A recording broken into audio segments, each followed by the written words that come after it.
बच्चों पिछले वीडियो में मैंने आपको बताया law of conservation of mass के बारे में। इसमें ये बताया गया कि फिजिकल और केमिकल प्रोसेस में फाइनल और इनिशियल मास जो रहता है वो सेम रहता है, या इसको हम लोग ऐसा बोल सकते हैं इन ए फिजिकल और chemical process total mass of the product will be equal to the total mass of the reactant. ठीक, और उसको लैंडेल्ट एक्सपेरिमेंट से प्रूव किया गया। इस रिएक्शन में इन दोनों रिएक्टेंट को एक एस शेप के ट्यूब में रख के मिक्स किया गया, तो ये देखा गया कि रिएक्शन के पहले इस ट्यूब का जितना मास था रिएक्शन के बाद भी उतना ही है।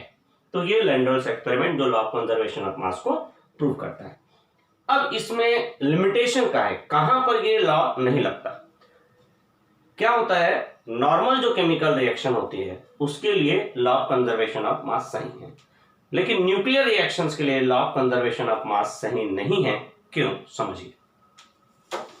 क्या होता है, दो बच्चे हैं, ठीक है, एक का नाम मान लीजिए ए है और एक बी। इनके घर में 10 लोग हैं, इसके घर में 5 लोग हैं। दोनों अपने अपने घर में खाना बना रहे हैं, ठीक, और एक चूल्हा में खाना बना रहे हैं, ठीक है।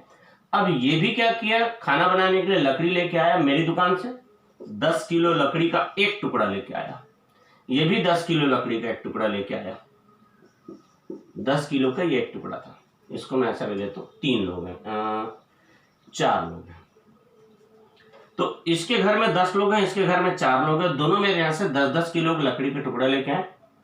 एक इंसान के खाना बनाने के लिए मान लीजिए 1 किलो लकड़ी लगता है। यहाँ पर इसके घर कितने लोग हैं, 10 लोग हैं, तो 10 किलो लकड़ी पूरा यूज हो जाएगा, ठीक। और इसके पास कितने लोग हैं, 4 ही लोग हैं। इसको मैं थोड़ा सा 8 कर लेता हूँ, कुछ तो बचा दें। तो इसके घर 8 लोग हैं, इसके घर 4 लोग हैं, तो एक के खाना बनाने के लिए 1 किलो लकड़ी लगता है, तो 8 लोगों के खाना बनाने के लिए यहाँ 8 किलो लकड़ी जल जाएगा, ठीक। पर लिए कितने हैं, 10 किलो, तो कितना बच जाएगा, 2 किलो लकड़ी इसमें बचेगा। और यहाँ पर 10 किलो लिए हैं, 4 लोगों के लिए खाना बनाना, तो 4 किलो यूज होगा, तो 6 किलो बचेगा। अगर ये 8 लोगों के लिए खाना बनाना चाहता है, 8 किलो लकड़ी यूज हुआ, तो इसके में ज्यादा एनर्जी प्रोड्यूस हुआ होगा, इसके में कम एनर्जी प्रोड्यूस हुआ। मेरे को नहीं मालूम था, मेरे को पता करना था कि कौन ज्यादा एनर्जी प्रोड्यूस किया।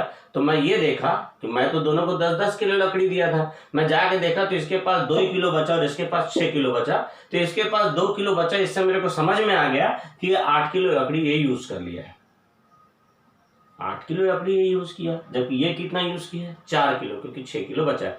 तो ये ज्यादा लकड़ी यूज की है, इसका मीनिंग ये है कि ये ज्यादा लकड़ी को जलाया है। ज्यादा जलाया है मतलब ज्यादा जो है एनर्जी प्रोड्यूस किया होगा। अब आप एक चीज गौर कीजिए, इसका मास पहले कितना था लकड़ी का जलाने के पहले, 10, अभी कितना बचा, 2। तो मास में कमी क्यों आई, क्योंकि ये मास जो है वो एनर्जी में कन्वर्ट हो गया। मतलब ये लकड़ी जली, लकड़ी के जलने से एनर्जी प्रोड्यूस हुई, इसलिए लकड़ी का मास कम हो गया। जैसे अपन जलने से पहले लकड़ी को तोलेंगे, जलने के बाद तोलेंगे तो राख का मास कम आता है ना, तो वही चीज मैं बोल रहा हूं। तो पहले इसका मास 10 kg था, अभी 2 kg हुआ, तो इसके मास में कमी क्यों आई, क्योंकि ये लकड़ी जल के मतलब अपना मास का लॉस करके एनर्जी प्रोड्यूस की। वैसे ये भी मास का लॉस करके एनर्जी प्रोड्यूस की, पर इसमें मास का डिफरेंस ज्यादा आ रहा है, इसमें मास का डिफरेंस कम आ रहा है। जिस लकड़ी के मास के डिफरेंस ज्यादा है ऑब्वियसली वो ज्यादा एनर्जी प्रोड्यूस की, इसमें मास का डिफरेंस कम है तो कम एनर्जी प्रोड्यूस की। क्या ये बात ठीक है, इसमें मास का डिफरेंस ज्यादा है तो ज्यादा एनर्जी प्रोड्यूस किया है, और इसमें मास का डिफरेंस कम है तो कम एनर्जी प्रोड्यूस किया। इसका मतलब ये हुआ कि मास में जो डिफरेंस आता है, मास में जो कमी आती है, वही मास क्या रहता है, एनर्जी में कन्वर्ट होता है। लकड़ी को हम जलाए हैं तो लकड़ी में जो भी कंटेंट्स थे वो एनर्जी में कन्वर्ट हो गए, तो उससे मास में क्या आ गई, कमी आ गई। अब होता यह है कि जो नॉर्मल केमिकल रिएक्शन होती है उसमें जो एनर्जी प्रोड्यूस होती है वो बहुत कम होती है। जैसे समझने के लिए मैं आपको बताता हूं कि पानी में अगर आप लाइमस्टोन डालते हो तो एनर्जी प्रोड्यूस होती है, पानी गर्म हो जाता है, पर इतना गर्म नहीं हो जाता कि उसमें आप रख के चाय बना दोगे। मतलब उस टाइप का एनर्जी नहीं रहता कि उससे पूरा एटमॉस्फेयर गर्म हो जाएगा, ऐसा नहीं रहता। मतलब उसमें चलो मान लो अगर आप गर्म भी कर लिए पानी, चूने के पत्थर को या लाइमस्टोन को पानी में डाल के आप पानी को गर्म भी कर लिए, पर उसमें इतनी ज्यादा हीट प्रोड्यूस नहीं होती कि पूरा एटमॉस्फेयर गर्म हो जाए, ठीक है ना। लेकिन न्यूक्लियर रिएक्शन बहुत ज्यादा एनर्जी प्रोड्यूस होती है, एटमॉस्फेयर गर्म क्या पूरा खराब हो जाता है, मालूम है अपने को। तो मैं यहाँ बताना यहाँ ये चाह रहा हूं कि लाइमस्टोन को वाटर में डालने से एनर्जी प्रोड्यूस हो रही है, वो एक केमिकल प्रोसेस है। उस प्रोसेस में जो एनर्जी प्रोड्यूस हुई वो न्यूक्लियर रिएक्शन में प्रोड्यूस होने वाली एनर्जी से बहुत कम थी। इससे हमको ये समझ में आया कि केमिकल रिएक्शन में बहुत कम एनर्जी प्रोड्यूस होती है। कम एनर्जी प्रोड्यूस होती मतलब मास का जो डिफरेंस आएगा बहुत कम आएगा, पर न्यूक्लियर रिएक्शंस में बहुत ज्यादा एनर्जी प्रोड्यूस होती है। तो जो मास का डिफरेंस आता है न्यूक्लियर रिएक्शन में वो बहुत ज्यादा आता है। अगर मास का डिफरेंस बहुत ज्यादा आएगा तो फिर उसको आप नेग्लेक्ट नहीं कर पाएंगे, और थोड़ा बहुत डिफरेंस आएगा तो नेग्लेक्ट कर सकते हैं। तो कहने का मतलब यही है कि लॉ क्वेश्चन पूछा जाता है, law of conservation of mass किसके लिए सही है, किसके लिए गलत है। तो law of conservation of mass chemical reactions के लिए सही है, क्योंकि केमिकल रिएक्शंस में रिलीज होने वाली एनर्जी बहुत कम होती है और उसमें मास का डिफरेंस नेग्लिजिबल होता है, जिससे नेग्लेक्ट कर देते हैं। पर न्यूक्लियर रिएक्शंस में बहुत ज्यादा एनर्जी रिलीज होती है, जिसके कारण मास का डिफरेंस बहुत ज्यादा आता है, उसको नेग्लेक्ट नहीं कर सकते। फिर से बोलता हूं, फिर से सुनिए। Law of conservation of mass chemical reactions के लिए सही है, क्योंकि जो केमिकल रिएक्शन होती है उसमें बहुत कम एनर्जी प्रोड्यूस होती है, तो जो मास का डिफरेंस होता है वो नेग्लिजिबल होता है।